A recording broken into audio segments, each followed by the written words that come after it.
Hello friends, welcome back to my channel. मैं सब रोहित और आज हम बात करेंगे सेक्शन 44 एडी के बारे में, जो प्रेजेंटिव इनकम का सेक्शन है। जनरली लोग यूज़ करते हैं इसको बिजनेस रिटर्न फाइलिंग करने के लिए। बिजनेस रिटर्न फाइलिंग के यूज़ में आता है और बहुत सारे क्वेश्चंस हैं इस सेक्शन के बारे में कि कौन कौन इस सेक्शन के अंदर रिटर्न फाइल कर सकता है, क्या क्या बेसिक्स हैं इस सेक्शन के, तो उनकी आज बात करेंगे। तो चलिए आते हैं, स्टार्ट करते हैं section 44 AD of income tax act 1961 के बारे में।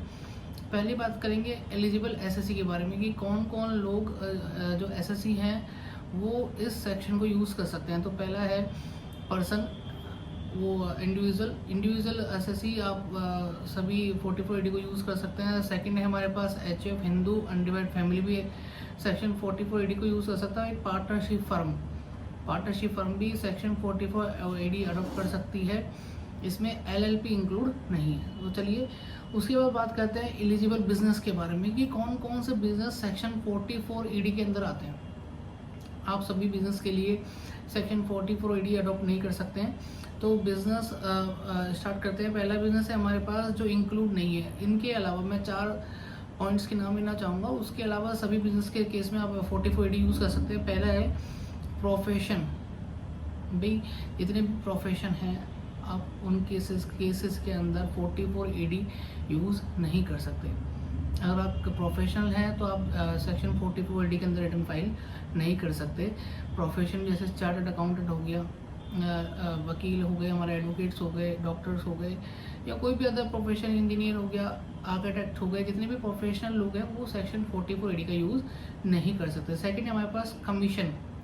जो कमीशन एजेंट हैं या ब्रोकरेज है, इनके पास दलाली का काम है, वो भी किसी भी तरह से सेक्शन 44 एडी को अडॉप्ट नहीं कर सकते। उसके बाद हमारे पास एजेंसी बिजनेस, जो एजेंसी चला रहे हैं, एजेंसी बिजनेस कर रहे हैं, वो भी सेक्शन 44 एडी को यूज़ नहीं कर सकते। फोर्थ है हमारे पास paying hiring of leasing goods, जो किराए पर दे रहे हैं किसी भी तरह के ट्रक, जो भी एसएससी पेइंग हायरिंग और लीजिंग का काम कर रहे हैं, वो भी सेक्शन 44 एडी को यूज़ नहीं कर सकते।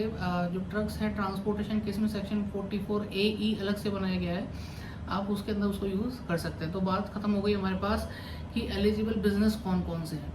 चलिए अब बात करते हैं टर्नओवर लिमिट की। टर्नओवर कितना होना चाहिए सेक्शन 44 एडी के लिए। अगर आपका टर्नओवर 2 करोड़ रुपए से कम है तो आप सेक्शन 44 एडी अडॉप्ट कर सकते हैं।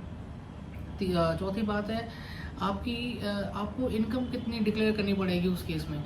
इनकम का 8%, मतलब जितने भी आपकी रिसिप्ट्स हैं उनका 8% आपको डिक्लेयर करना पड़ेगा एज अ इनकम। सपोज कीजिए आपकी 10 लाख की रिसिप्ट है तो 10 लाख का 8% आप निकाल लीजिए,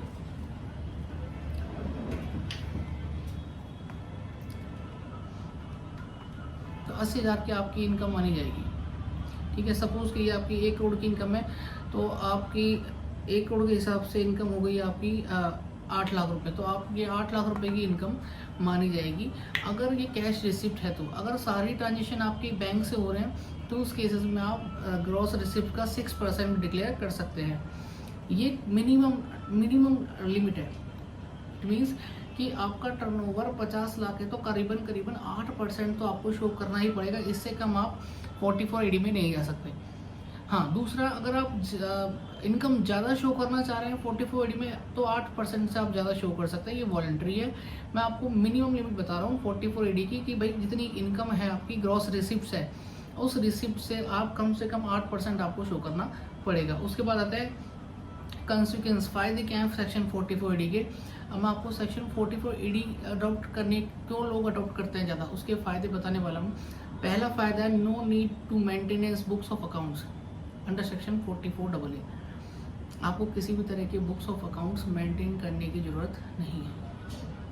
लेकिन आपको सेक्शन 44 जब एडी अडॉप्ट करेंगे तो एक बैलेंस शीट शो होती है, वो भी आपको फिल करनी पड़ेगी, जिसमें बैलेंस शीट में आपको आपका टर्नओवर बताना पड़ेगा कि साल का टर्नओवर का अंदाजन कितना है, आपके कैश बैलेंस कितना है, बैंक का बैलेंस कितना है, ये आपको बताना पड़ेगा। Bank balance, cash balance, debtors और आपकी एसेट संपत्ति के बारे में मोटा ब्यौरा आपको देना पड़ेगा। आपकी लाइबिलिटीज़ के बारे में बताना पड़ेगा, आपने कितने लोन चल रहे हैं वो भी आपको बताना पड़ेगा, आपकी कैपिटल कितनी है वो आपको बताना पड़ेगा। तो अकाउंट्स मेंटेन करने की ज़्यादा जरूरत नहीं है, लेकिन फिर भी मोटा आइडिया आपको देना पड़ेगा। उसके बाद चलते हैं second point, voluntary declare a higher income.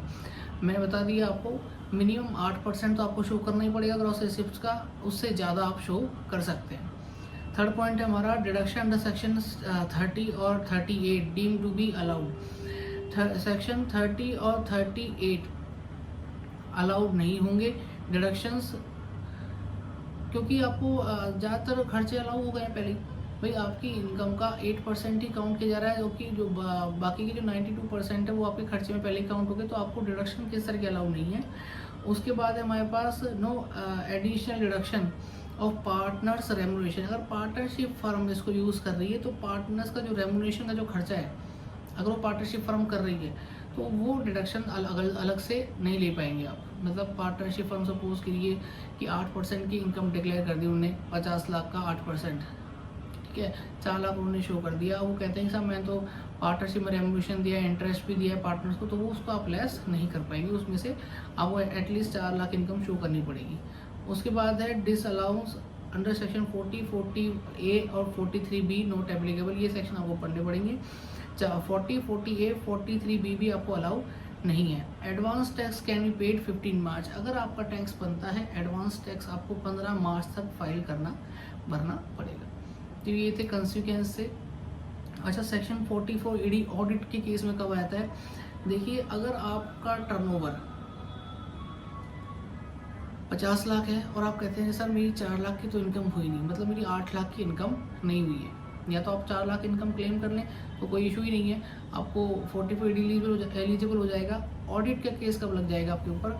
अगर आप कहते हैं मैं 4 लाख की इनकम दिखाना नहीं चाहता, मेरी तो इससे इनकम कम है, तो उस केस में आपको फर्म की ऑडिट करानी पड़ेगी।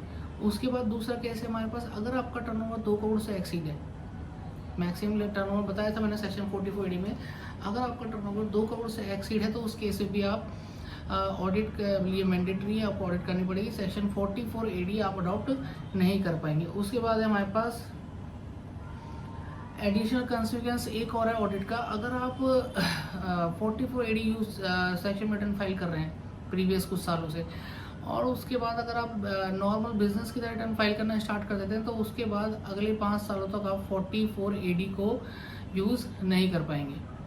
क्लियर है?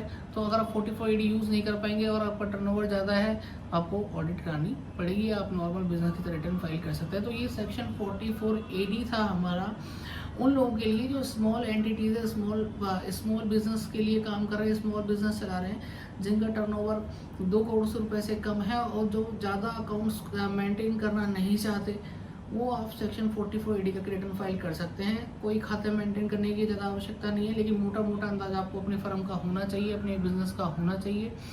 उसके बाद आप 44 ED इजीली अडॉप्ट कर सकते हैं। जो अडॉप्ट नहीं कर सकते उनके बारे में मैंने आपको बता दिया। सो अगर आप 44 ED के बारे में रिटर्न फाइलिंग आप देखना चाहते हैं किस तरह से होती है, तो हम नेक्स्ट वीडियो रिटर्न फाइलिंग का भी बनाने वाले हैं कि ऑडिट की जो रिटर्न है कैसे 44 ED की रिटर्न कैसे फाइल की जाए। तो नेक्स्ट वीडियो जरूर देखिएगा आप। दूसरा, चैनल पर नए हैं तो चैनल को लाइक सब्सक्राइब जरूर कर लें, जिससे हमारी जो वीडियोज़ हैं आप तक आती रहे। Thanks for watching.